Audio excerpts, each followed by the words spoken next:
At the first Christmas in year 2000, I was in Chicago, in a little city named Morris. And I was staying with Larry that Christmas. And in 2001, just after that terror attack in Christmas time, I was staying in Portsmouth in Virginia, United States. And it started that I was sitting in a soup kitchen. I was eating with many black people's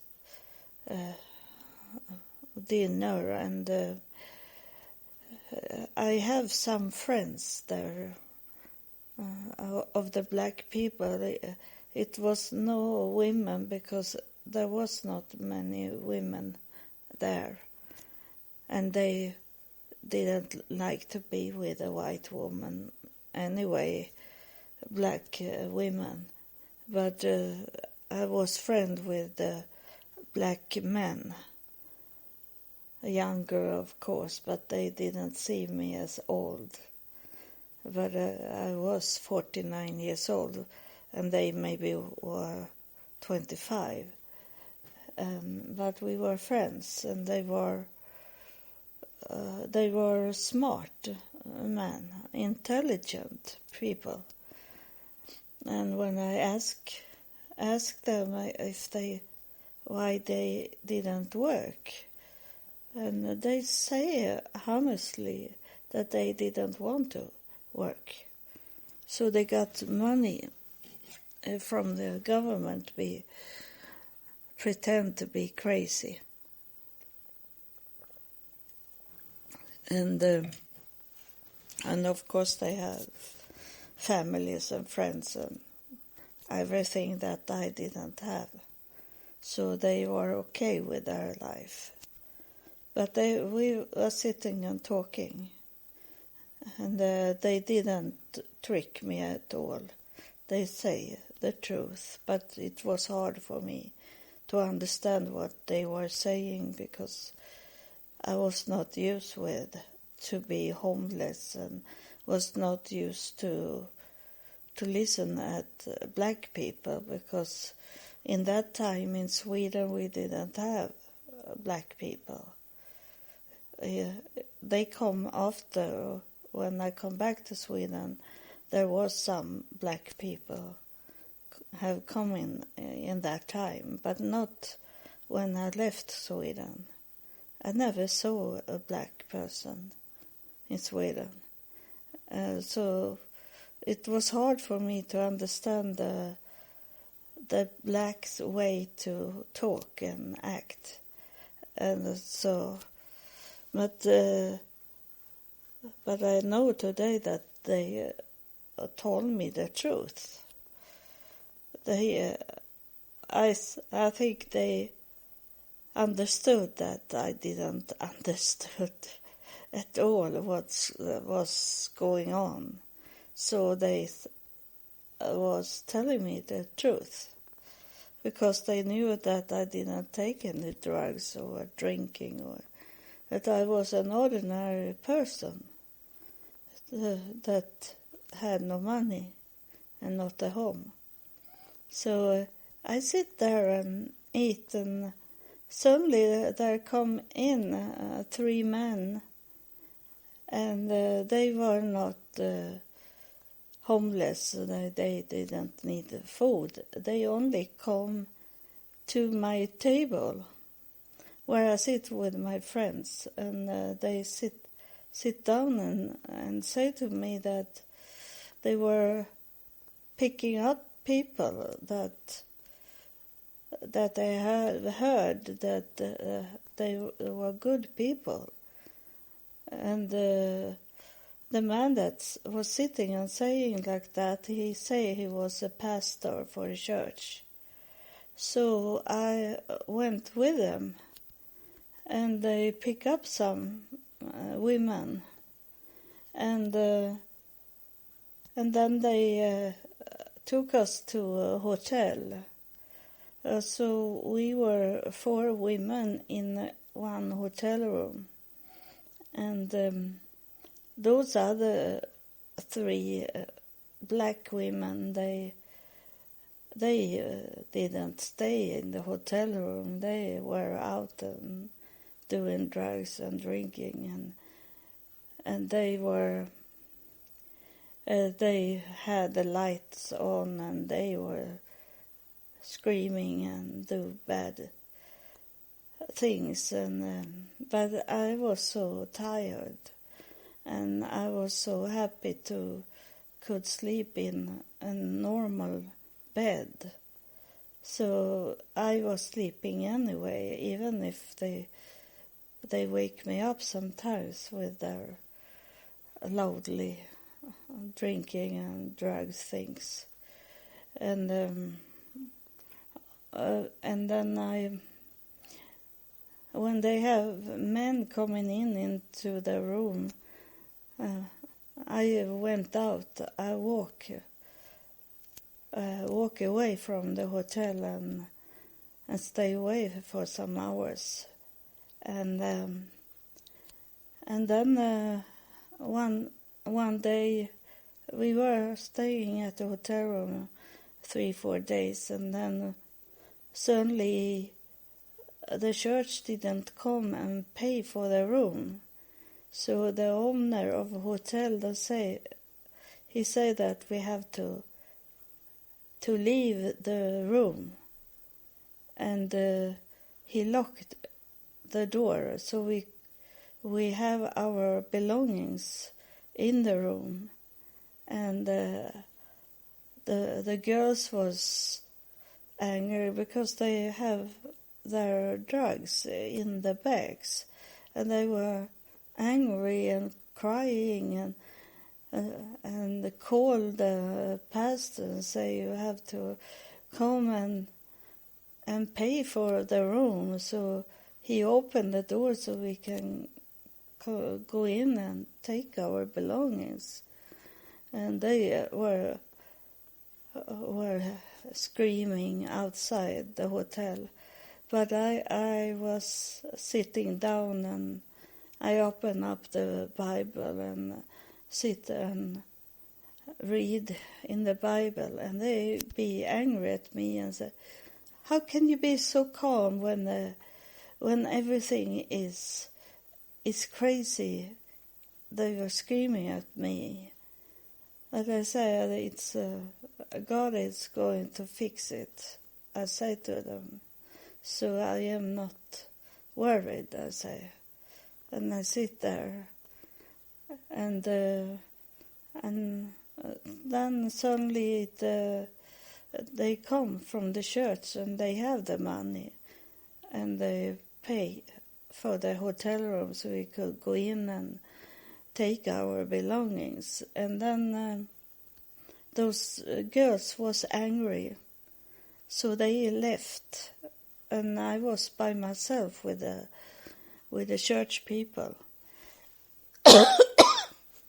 And they say that we have fixed a place for you to stay, they say to me. And the other girls should come with them also, but they knew where we were going, so they didn't want to go there, so they ran away. So yeah, I didn't know, and I have no other place. I had to have the faith to that everything works out for the good. So they drove me to a house, a big house in Portsmouth, and it was a condemned house, and this was not my friends, so they could lie for me as much as they wanted. So they say that it belonged to one man's relatives, and the man was living in that house, but it was condemned, and there were no water in the house, and there was no electricity in the house, and there was living many people that do drugs, and it was scaring because I was not used with druggish people. I have never lived there in Sweden with people that do drugs, so it was scary in that big house. And they told me it was called a slavery house, and so it was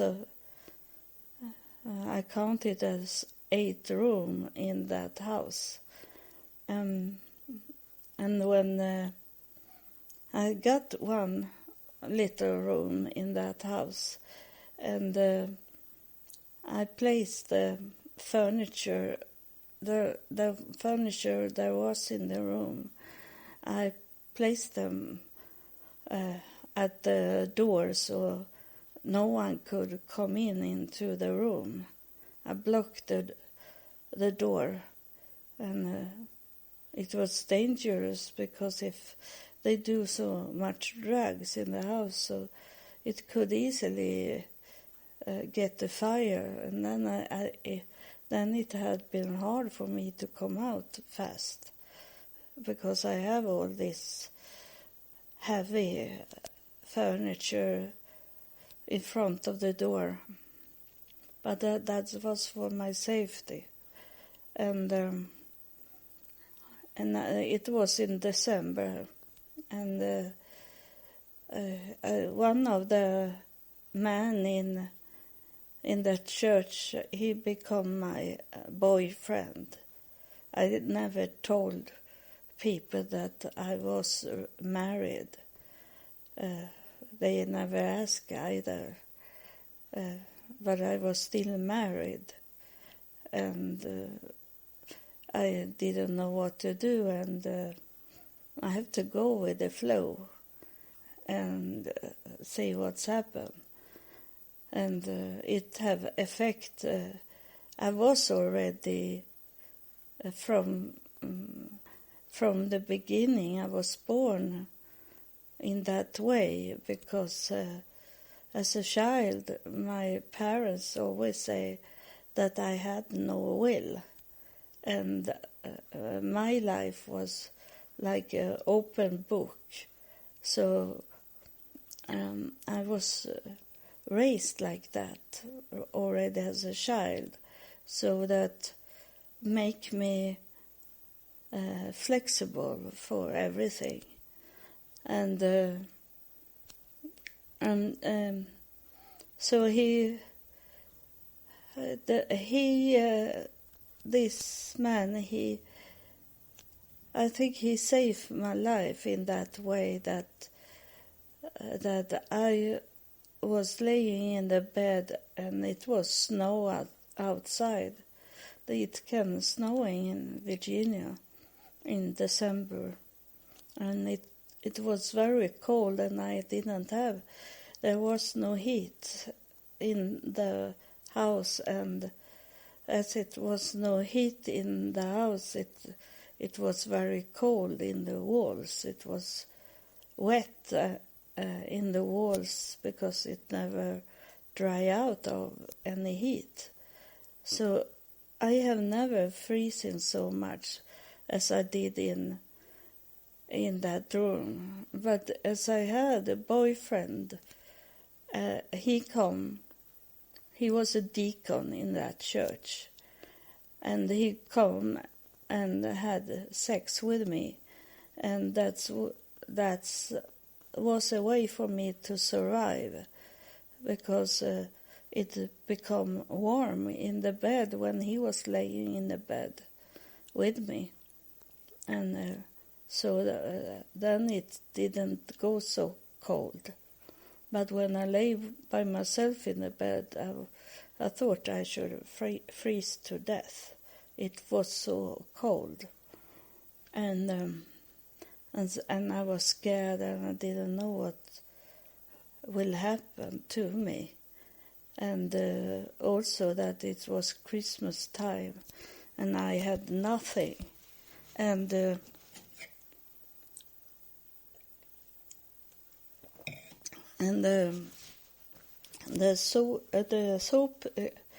soup kitchen where we go and eat every day, that was closed in Christmas time. Then it was no share.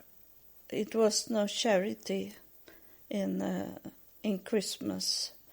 There was 2 people in that place in the morning, and we were that have no money to eat and have nowhere to go to eat. We got a sandwich with peanuts, butter, and jelly. That's what we got for the whole Christmas. And I was very hungry and frozen and laying there in the bed.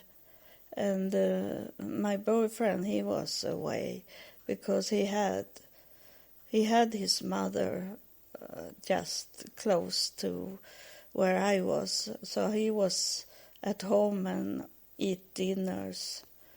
And I was in that condemned house, freezing and was hungry.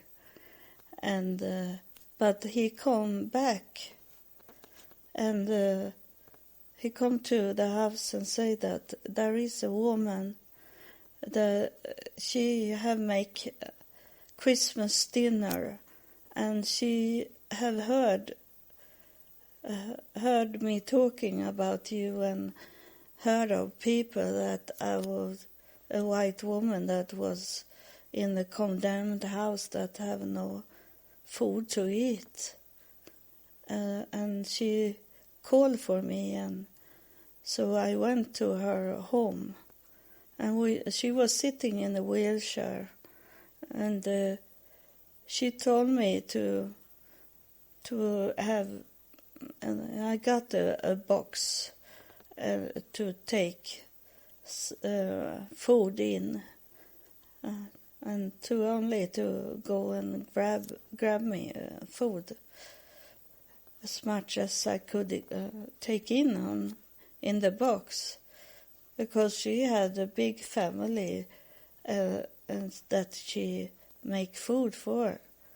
So it was only to take whatever I wanted to take in that box. And then I took so much, so it lasted 3 days for me to eat. So I was very thankful for that woman. And I have already told you that story about I get a job from that church, and in the evenings did we meet in a family, in different families of the church, pastors, deacons, their home, and then I could get some food there. Mostly was it no real food, it was only fast food, simple food. So I didn't get some good food, so that's make me I have to go back to Sweden because I was sick to death. I was close to death because I got I had not got any healthy food in United States. It was only left over from cakes. It was a soda. It was no real food I got. And that year Christmas food was okay food. That was healthy. Because it was these greens and corn bread, what the black people eat in Christmas. And then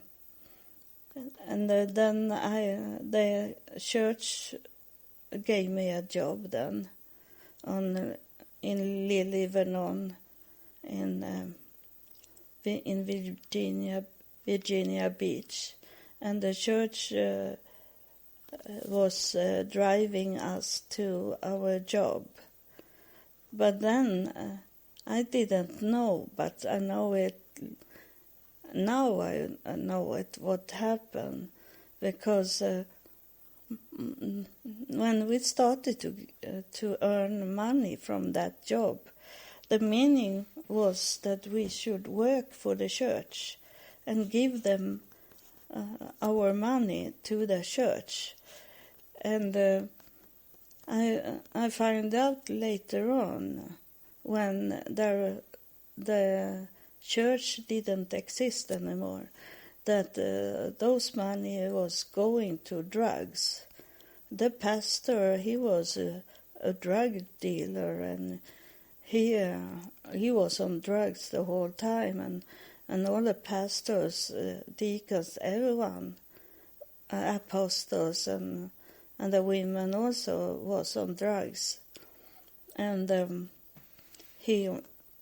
pastor's wife, as I saw it, and everyone saw it, and then suddenly they find out in the church that the pastor that was from New York, and they didn't know his background, but then suddenly they come to know that he was already married in New York with wife and children, and in Portsmouth he lived with another woman, and they had 2 kids together.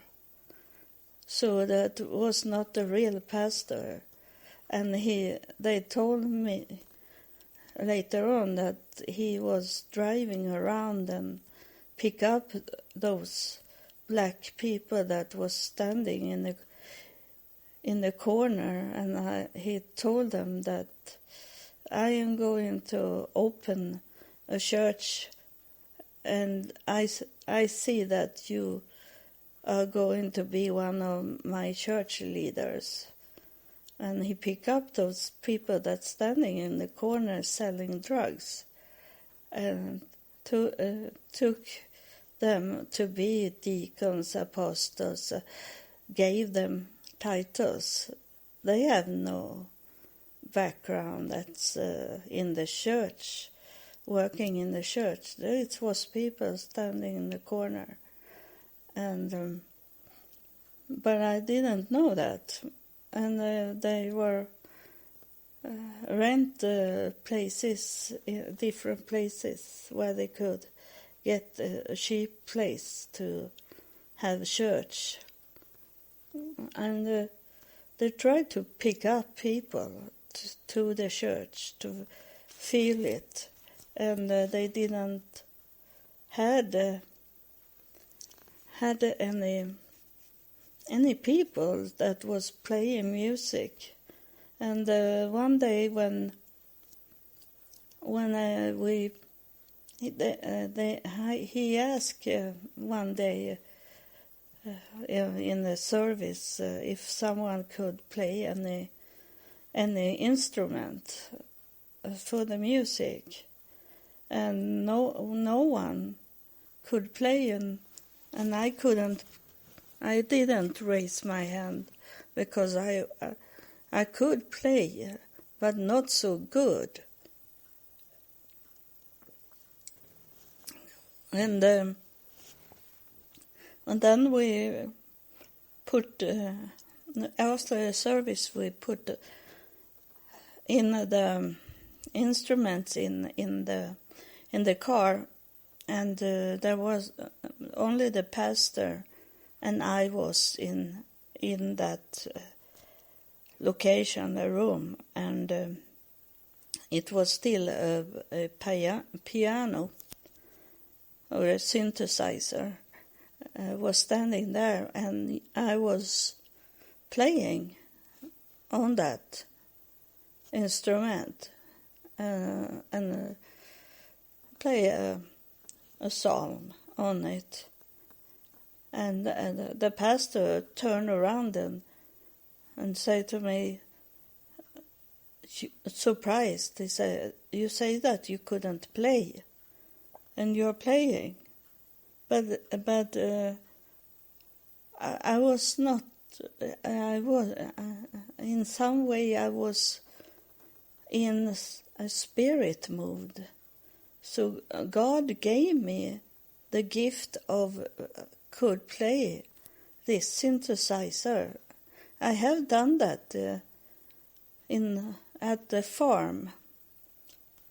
At the farm where the pastor there I was nurse to, and because in the Franklin, there outside Franklin in Virginia, the pastor one day he was over 80 years old, and he had multiple personality, but sometimes he became this old pastor. And one day he got down on the sofa and was tired, and he said that to me, "I wish I could play as I did when I was young, and but I go so tired fast," he say. And I say to him, "You know that I have told you that I'm a healer. I can heal you." And he laughed at me and said, "Okay, heal me then." He say, and he didn't believe. He only laughed at me. But I was going to him and lay my hand on him, and he was healed, and he could play and sing for hours after I have laid hand. He be strong again. And when I did that, after I have laid hand on him and healed him, then suddenly I be surprised, because suddenly when I sit down at his synthesizer, suddenly I could play, and I have never could play a piano. I could play only with one finger, but now I could play with my both hand and singing in the same time. I was good to play on this synthesizer. So in some way the healing was not only going into him, it was going to me also. So, because I have always wanted to could play piano with both hands and sing, and suddenly I could do it. And I was to a church later on, and it was amazing, because the pastor say that about me, that you have always wanted to play piano, and you don't need to be good in piano to play. You can play because you like to play. You don't need to prove that you can play piano, she said to me. Like she knew that I had started to could play piano. But I doubted myself that I could play. So I didn't say that to this pastor when he asked if someone could play. And then suddenly I was playing. And it doesn't matter because that church didn't exist so very long because he started to make so much drugs. And the car that come and take us from our job, they didn't come. And those other people, they stopped to come to their job. But I go with the bus. And it took me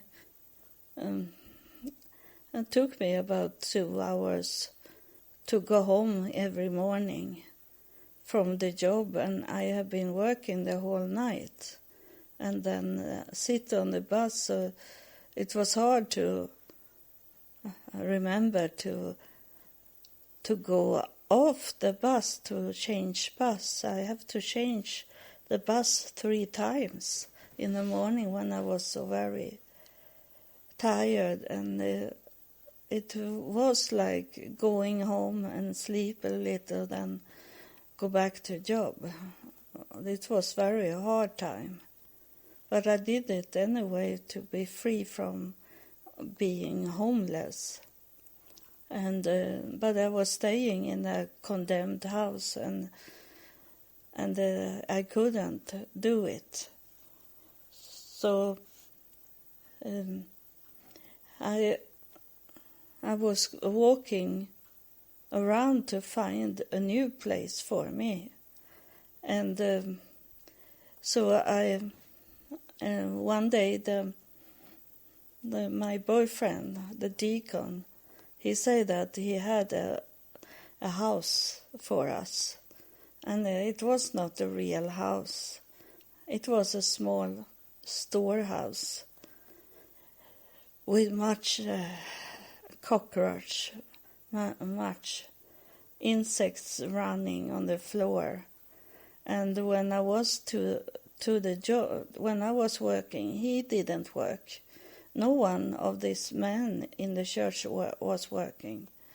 They only do drugs, and we were working in the night, we women, and I find out that they do drugs. They have drug party in that house where I lived. So I couldn't take it because they was stealing everything we had in the house. So one day I say to my boyfriend that I say that you are not staying here with me. I say, and I threw out all his clothes and say, it's over now because I can't have with drugs to do. I say they steal all my money and everything, and I was working hard for that money in the nights. And then my boyfriend was the one that come and drove us home, and he did so much drugs so he couldn't drive the car. And one morning, when the last time he drove us home, the girls say I was sleeping in the car, but the girls with me, they said, "Did you sew that? Did you sew it?" He was so full of drugs, so he was close to drive into the wall of the house. And I didn't see it because I was so tired. But those other girls, those black girls, they could sleep in the night 2 or 3 hours, because our supervisor was a black man, and he told me that he hates all white people, and he make it so I get the worst job. And those other, we were 10 people. I was the only white person. And those black people, those other women, they could sleep. And the security guard on Lily Vernon, they were black people also. So they knew, the security guard, that the girls were sleeping in the computer room. So they could do it. So they were fresh in the morning when we drove home. But I have this supervisor, he make me to clean all the toilets the whole night long. And the other black people, they could clean the office. So it's many things. In my experience of United States, being homeless, it was that it was racism, but it was against me as white person. The black people talking about white people be bad to black people, but I saw it as a homeless white person. They treat me very bad, the black people. So I don't agree to when I read and hear black people saying that white people treat them very bad, because I have to take very much because I was white, and the black people say that I should suffering because of the slavery, because the white people did with us, with the black people, and make them be slaves. But I know that I have read it, and I'm interested in history, and I know that black people had also slaves. When they be free from the white people, then they did the same themselves. They also had free black people had slaves also. So that's it was no different. And I have some to say about these things, but I don't want to say it now. I maybe record in a new episode about this with the slavery, how I have seen it and have studied about it also. And I found out at least that the most racism was between very dark people and light skin people. That the light skin people, they thought they were better than those that was very black in their skin. So it was racism inside the black people group also. So there is many things to say about slavery and racism. That can be a episode by itself. So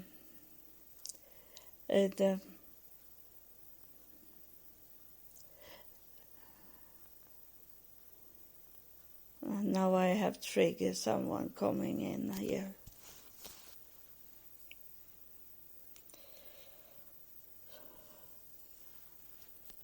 It's this that I say this because I didn't feel anything before I started to talk about slavery and racism.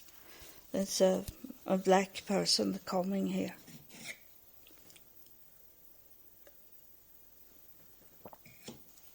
Let's see if he have something to say.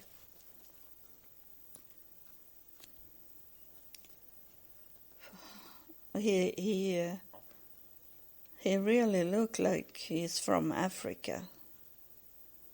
He have no clothes like we have. He have only a little light yellow beige leather around on his hips only to hide his genitals. And so he's from I can't say it that he's from the poor people, because they wear such things when it's very hot outside, when they live in a hot landscape. So that is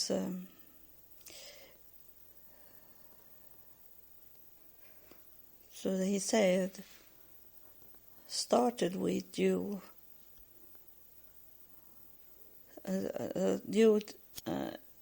He said, you tell them.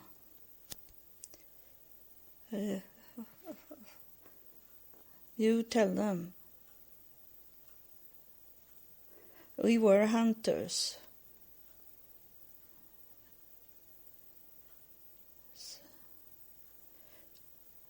We managed our life on our own. But we were tricked. It's not like they are telling you that they write in the books that we did it. We did it on our own. Many of us. We were promised to get a easier life in the new land. And so it was not that they forced us. They didn't force us from the beginning. They promised us. They lied for us and told us stories about what we will come to, a promised land for us. So we freely left our country, our village, and some was taken by force, but not as much as people think, because we wanted by ourselves to go, and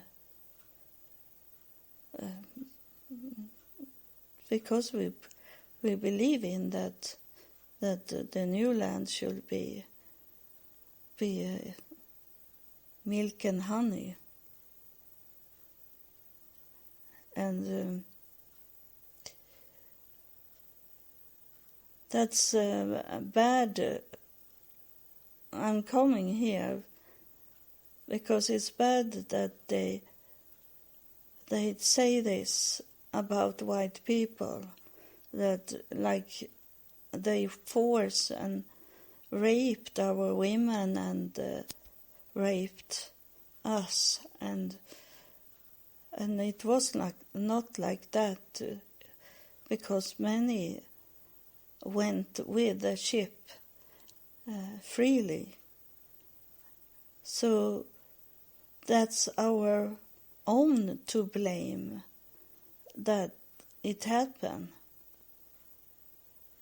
And we lie, in our turn, we lie to our people. We lie to our children. We lie to our people to go with us to the new land. And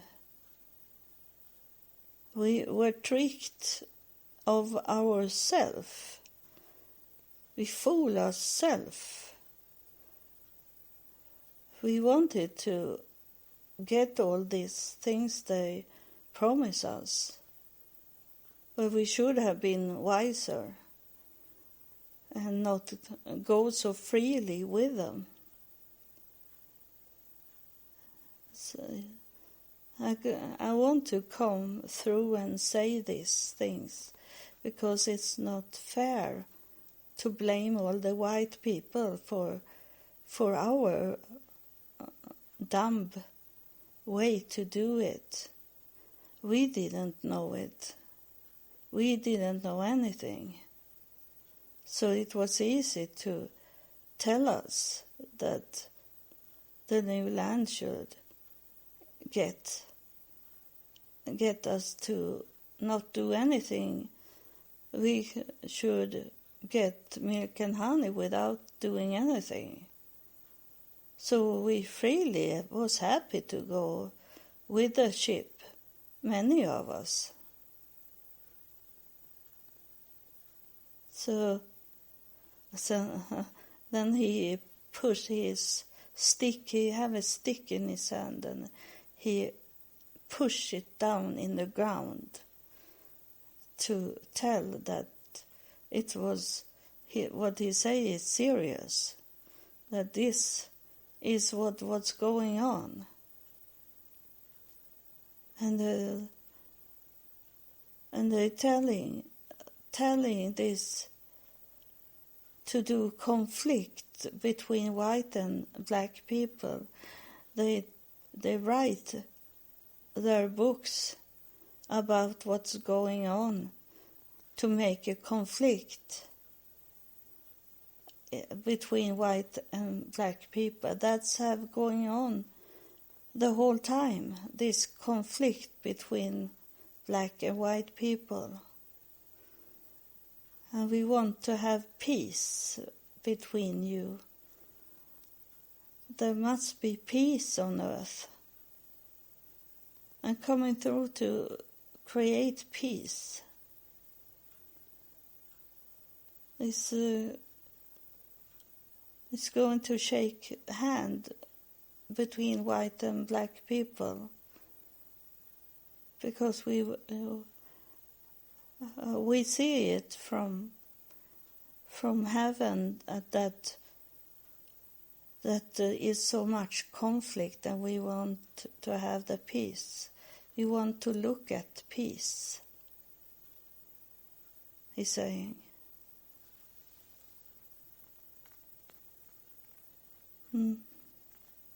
So thank you for coming through to tell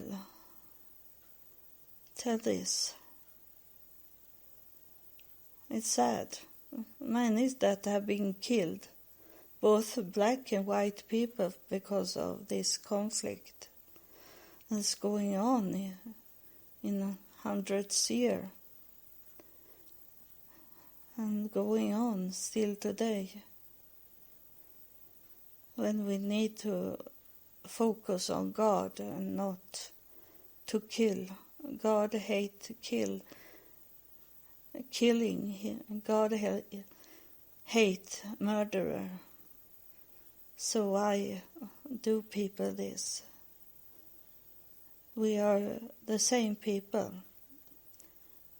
No matter what color our skin are, we are brothers and sisters. God created us, all of us. We are the same brother and sister, and that's he wants to say something more now when I'm talking. He's coming through back again. If it's not he that is coming. There is a white man is coming, a very tall white man. He say he was a master. He say he's coming through someone, and he say he was a master on earth.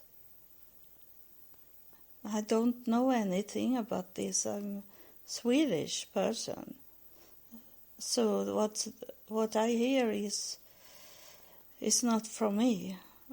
This. He's standing and have this very nice clothes on and hold his both hand in a pocket on his chest. And he's smoking also a cigar, a brown cigar. And he's saying that, and what's an agreement with us and many of these black people. It was easy to take them over to our land. He's white, so I believe that he talking about America, because there were slaves that coming to Spain and Spanish ship that took slaves also, and some English also took slaves. And I say it was easy. He said we had advantage because we could show them all these glimmering light up things for them, and they were amazed, so they were following us. So they freely were going with us. It was not, of course there was some of this ship had those drunk captains and doing things like you call drugs today, and they were crazy and they were sadists, and of course those ship was terrible for the slaves to go on. But that was not all ships that was like that. We didn't need to force them, he's saying. We took well care of them on our ships. So that make me come forward, because it make me angry that you believe that everyone was like that, of white people. We needed these black people to come with us for work, and we were happy that they wanted to go with us. So those what is telling about is those ship that owns of evil people. But you can't blame every white person for have done bad things to black people. That was not our way to think and do those things. So that's what they're telling me I hear. So thank you for telling us these things, and I hope It's not easy because I'm doing this recording, but I can't change the world. But at least we can do it for some people that listen at this podcast, that they have to start to think different. They should not listen to those people that is screaming about racism and slavery, because they have their own agenda. And the newspaper, the magazines, they have to write something because that is their job. If they can't sell a newspaper, magazine, they are out from job and starving. So they have to write something, and they can't write something good. They have to put up a story about this, because it's so many people that go angry when they write about slavery, and they can't write about good slavery owner. They have to make those pictures and write about evil things, because no one wants to read about good things that happened to slaves. Because there was slaves that was free from slavery, so there must have been good people that have wanted them to be free. So thank you for listening, and it's something to think about. This with the media and social media and ordinary media like television and newspaper, they have their own agenda.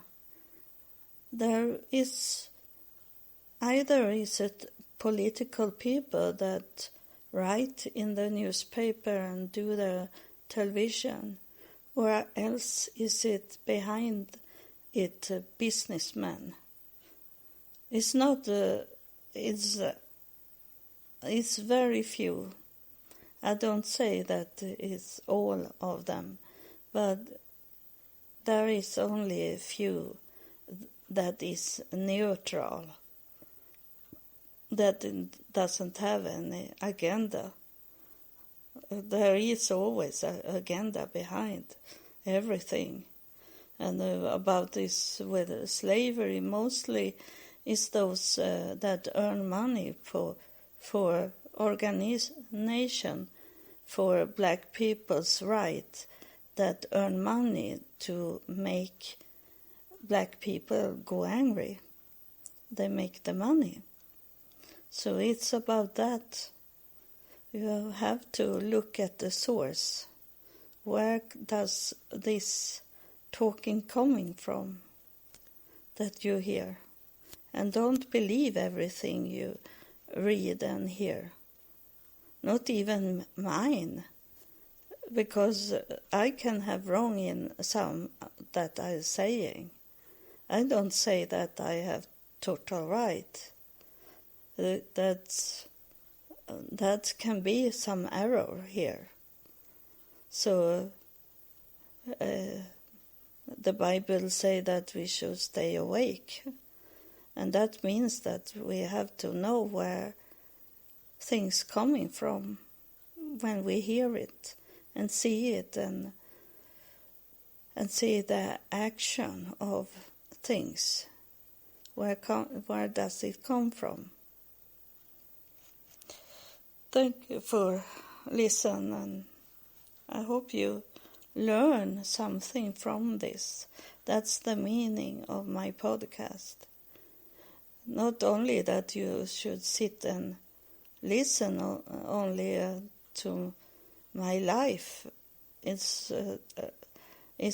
for you to learn from my life and what I'm saying. I don't sit here and lie. That's not the meaning of it.